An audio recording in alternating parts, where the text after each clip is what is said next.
Lots of cool stuff to go over today. AMD and Xbox, the next console. Looks like we have a confirmation here as to when we are going to be getting this. We have information on emulation on the Xbox, as well as major storefronts. One in particular looking to actually be available and on the next Xbox when it comes out. So lots of cool stuff to go over. If this is your first time here, I do make daily gaming content Monday to Friday. If you enjoy staying up on everything on the news and in Xbox world, make sure to hit the subscribe and share. All that stuff really does help the channel out. But for now, let's get into it.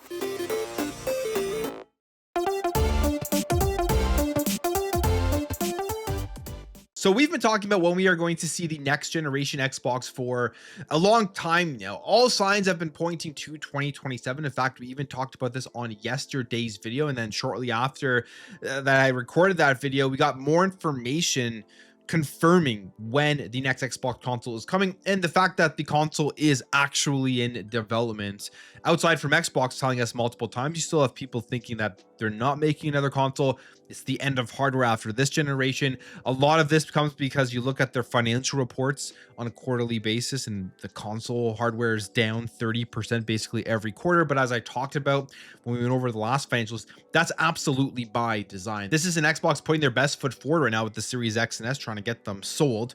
They're basically just trying to put them out there. People can buy them if they want as they wind down to the next generation. So the actual hardware revenue is going to continue to be down while we wait for 2027, which is going to be looking like here the launch of the next first party Xbox console. There still could be OEM ones. Maybe those come out this year. Maybe they come out in 2027 as well. But there's going to be a lot of Xbox hardware going forward in the next generation. To me, that's extremely exciting. But the one I think most people care about, especially if you're watching this, is which one is coming from Xbox and when is it coming? We know they have a partnership with AMD. They're working on the SoC for the next Xbox. It's going to be a very interesting, intricate SoC because they're going to have full backwards compatibility, and it's going to be a PC under the hood, basically running Windows 11 and stuff. So lots of cool stuff there, but AMD here is hinting that the next gen Xbox console could launch next year. I mean, I think they did more than basically just hinted. They told us when it is coming.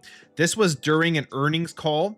CEO Lisa Su stated that the development of Microsoft's next-gen Xbox SoC is progressing well to support a launch in 2027. So it does really tell you this is what the plan is, because when they make this deal with AMD, they are telling them their release plans. They are telling them when they need this by, when they need these all available production, and then these consoles ready to go to the market. So 2027, holiday 2027 is when I am saying this thing is going to be releasing, meaning that 2026 is a big year. It's the 25th anniversary. We're getting tons of great games from Xbox from the first party. And I think we're going to hear a lot about what is to come from the hardware perspective. Like, I would be shocked if we go through this entire year and we don't hear about the next Xbox.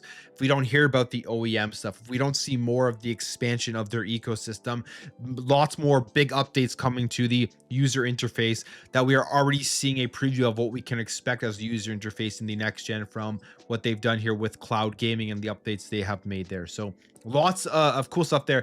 2027 looks like it is going to be the date. The other question I think here is this going to launch at the same time as the PlayStation 6 and whatever they have coming from their next generation? We've been hearing rumors that they're going to be delaying theirs even further. I mean, they have that luxury. They can do that.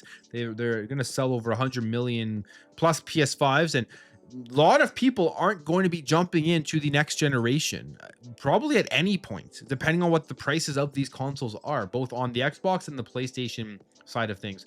If these are pushing over $750 or $700 or $800 at launch, you're already reducing people picking this up day one. The enthusiasts will pick it up. The major fans will pick it up, but that will be an even smaller pool than what we see when consoles launch at like $400, $500, and sometimes $300. So that is going to be a big thing here. It's going to be a big change here. I think affects PlayStation far more than it affects Xbox. Xbox don't have as big of an install base, and they're going full backwards compatible. They've already told and signaled to the market that the next generation is going to be a switch in their strategy. It's going to be a PC console hybrid. It's going to be luxury. It's going to be very high end and very high powered. So they're going to be targeting a much smaller base of people who are going to go out and buy the Xbox. But on the PlayStation side of things, people are expecting this to be what it usually launches at, and if they are going to be coming out at the same time, I feel like that pool of customers is going to be much smaller at a higher price range, meaning PlayStation will continue to expand their ecosystem out and put games in more places and things like that, as they are planning here for the future as well, knowing that consoles at this point are basically stagnated across the board. They're selling the same amount across generations. How can they expand their player base? It's not going to be by putting out a more expensive console in the next generation. That's not going to expand out the console, the PlayStation player base, and it's not going to expand out, obviously, the Xbox player base, but Xbox already has their games everywhere, so they can live with that at this point. So lots of cool stuff here. 2027, that's when we're going to be getting the next Xbox console. Basically, AMD has confirmed that here. And as we talk about the ecosystem, we talk about the expansion, we talk about how, because Xbox is prepared for this, they have that luxury of, they can put their consoles at a higher price and still be okay because their games are everywhere and people play it in different places. One of the big ones here is Forza Horizon 6, and this is a big thing here for the game. The first time ever that it will support cross save and cross play across Xbox, PlayStation, and PC. So they put this post out here. They say, for the first time ever, Forza Horizon 6 will support cross save across PC and consoles, including Xbox, Steam, and PlayStation 5. And that is a great thing, because if you buy this game, even if you buy the Steam version and you want to go play it on Xbox, let's say you have Game Pass or something, your save is going to transfer across. I don't believe that is the case for a lot of their games that do launch on Steam, because obviously they have Xbox Play Anywhere and they want you to stay within the Xbox PC app and the Xbox ecosystem. So if you were to buy the Steam version of the game, I don't believe the save will transfer over to the Xbox version. Wouldn't matter where you're playing, whether it's on PC or whatever. So this is cool to see. And one of the big things about putting games in more places, especially multiplayer games, we'll see this with the next Halo, we'll see this with the next multiplayer Halo, is you want as big of a community as possible. It just helps with the game. It helps with the life cycle of the game, the health of the game, having more people playing it and more opportunity to play it. So cool stuff here. Forza Horizon 6 is going to have all of those things. Now, when it comes, again, we'll go back to the talking about the next console, because as we know, the next console for Xbox is going to give you access to everything across your PC and your consoles themselves. The question is, because we know that your games are going to be accessible if you purchased it on Steam. They'll just load into the Xbox app and they'll be there. You can already see that when you open up your Xbox app on PC. But the other question is, will you be able to actually access the other stores in the console user interface? I think that's pretty important. I think that's something that should happen with the next Xbox. Like, you have a tile for Steam, you have a tile for GOG, and you potentially have a tile here for Epic Games, as it looks like Epic actually wants to bring their store to the next gen Xbox. And it says here that Epic wants to bring its store to the next gen Xbox and begins to show serious growth. They say, we've been talking to the folks at Microsoft. So Epic Games, they put out some statistics of their store. It is growing. I believe they also mentioned they can get a piece of this market. They don't think they'll ever beat or Steam in general, but they can get a nice piece of the market. One of the big things with Epic Games is people go there for the free games. I feel like that's one of the most main things that people actually go to the Epic Games store for. At least that's what I use it for, and a lot of people I know use it for that. But they do say here that they've been basically talking with Microsoft, and they believe that they could do something here going forward with the next generation console. One of the big things with Epic is Fortnite, and of course Fortnite showed up natively within the Xbox PC store, but now we also have this. GM Steve Allison talks about Epic Games, Xbox, access to Windows 11, all of that. He says, we've been talking about a bunch of things. We've been talking to the folks at Microsoft.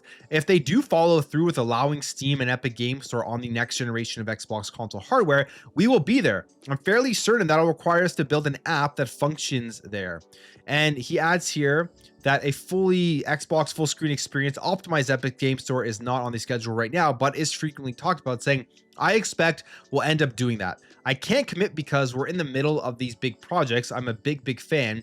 I've bought every version of the ROG Ally, including the new Xbox Ally. It's awesome to be able to play both Steam and Epic Games Store games on the device. We do need to build for it. It probably won't happen this year, maybe next year. So there you have it. And that's the big thing here, because yes, right now, technically, if you have a PC, you go Xbox full screen experience, you connect it to your TV, you have a console experience in your hand sitting back on the couch, and you can access all of your games in Epic and Steam and everything. But it's just the games within the Xbox app. If you want to go and you want to go into your Steam account or your Epic account, you have to go into the full Windows 11. You got to pull out a mouse and keyboard, and you got to start tinkering with those, which if you're sitting back on a couch, very annoying. So I think it's imperative that Epic, Steam, and all of these storefronts, if they want to be on the next Xbox, build out an app where you can actually just launch it into the console user interface and go into your accounts that way. I don't see why they wouldn't do that. I don't see why that wouldn't be beneficial to everybody involved with the next Xbox and having everything in that singular user interface. So I do think that will be the case. Like, you're going to see a Steam app where you can click it, go into your Steam account, load up your game. You can go into your Epic account, see your games, and play them there. But most people will probably only use that to maybe purchase something or access something in those stores or get access to their account. I feel like Microsoft and Xbox will have to figure out something as well, because they probably won't want people going into Steam, into the marketplace when they're on the console interface, and then buying all their games with Steam and then just playing it through the Xbox user interface. So there's a lot of things that have to get worked out there, but there probably will be some sort of solution where there is an app there where you can access your accounts, your library, and things like that, rather than having to do that with a mouse and keyboard in Windows. So we'll see what happens here, because as of right now, you can access all your games. It's just all within the Xbox app, and if you have to go in and change something, it can get really annoying having to switch back to Windows PC, Windows 11 desktop mode. The other thing they would really need to work on, I think, is having more of a console interface for settings and stuff like that. So interesting things here going forward. Like I've said multiple times, this year there's going to be a lot of stuff that we're going to learn about what is to come, and to me that's almost as exciting as some of the big games that are coming out. I think the games are the best part, but learning about what the future is here with Xbox is going to be a great thing with the 25th anniversary and everything. One of the things you can actually do on Xbox is emulation. On your Xbox Series X and S, they really do make very good emulation boxes, especially the Series S. If you're wanting to play a bunch of retro stuff, it's a little sleek console. You can basically put everything on there that you do want to end up playing. This part's a little crazy because you know Nintendo is going to be all over this. Nintendo's getting their lawyers already, probably trying to stop this before it gets any bigger than it is. But Ryujinx says here, Xbox gamers may soon get access to the Switch emulator. Nintendo lawyers won't be happy to see Ryujinx on the Xbox Series X and S. Of course, if you don't already know, you can emulate on your Xbox. Work from the Xbox Emulation Hub, and they focus on porting emulators to UWP, Microsoft's Universal Windows platform, and allows you to run apps that run across Windows 10, Windows 11, and Xbox, making the emulators function on the console. Now, Nintendo Switch, they're trying to do that as well. As there was a recent poll in its Discord server and asked what should be released next, and Ryujinx, the popular Switch emulator, was one that did win. So I could absolutely see this happening. It could easily run the Switch stuff if they do end up doing this. I think the biggest thing is, of course, Nintendo. Do they want to take that risk, especially with the Nintendos, which Nintendo, I would think, would try to do something to shut this down if they can. If they have any case against getting Ryujinx on the Xbox, who knows? But this would be pretty crazy if you're actually loading up. You're seeing people load up Switch games on their Xbox Series X and S. It truly will be the place where you are playing literally everything. All right, let's talk some Overwatch. They're revamping the game going forward here, and they're bringing the game over to the Nintendo Switch 2. They had a big announcement here that they're going to be dropping the 2. It's just going to now be called Overwatch, and they're going to be bringing a new narrative arc and a bunch of stuff that go along with this narrative arc. So it's pretty cool. What they're going to be doing here is they're kicking off on February 10th, a year-long narrative arc. The Reign of Talon will unfold across 6 seasons, and they've already shown here 5 new heroes coming in season 1, so lots to actually look forward to in just a number of days. But they say this will be a fully connected annual storyline in Overwatch history with world building, events, hero launches, and the art direction centered around the fictional Talon group's rise. So cool stuff there. They're really revamping it. I think they're trying to get more people into this game, bring it back up to where it was, I think, with the first Overwatch. I played a ton of the first Overwatch. I never really got into Overwatch 2. I think dropping the number 2 is a very smart move. I think bringing it over to the Nintendo Switch 2 as well, which it'll run great on that, is then also a very, very good move. And we'll see how this game does take off if this revamp brings more people back into it. The 2 itself, I always thought never really needed to be there. Overwatch never really needed a second game. They just needed an update and then continue with the current base that they had. And now I think they're realizing that they're just going to drop it, and they're going to continue with one game universe where they'll just add content to it on a continuous basis. So smart move there. We'll see if it does pick back up here starting February 10th. Finally, GTA 6. It's more probable now that it actually will be launching in 2026 in November.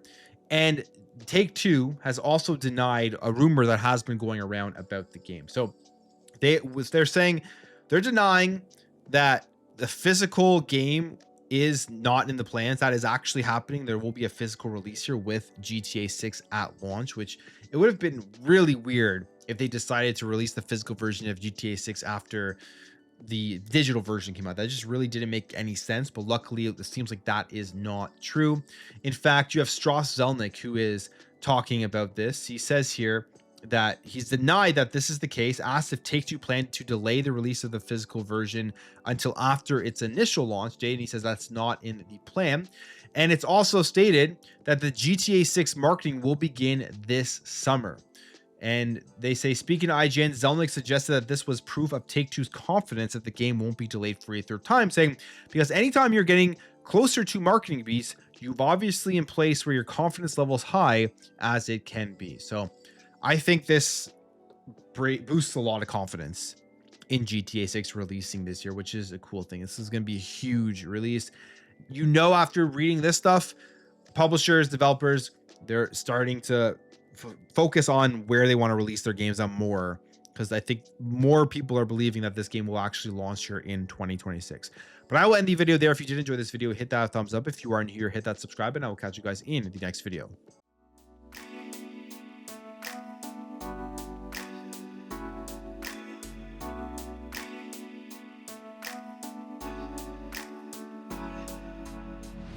Bye.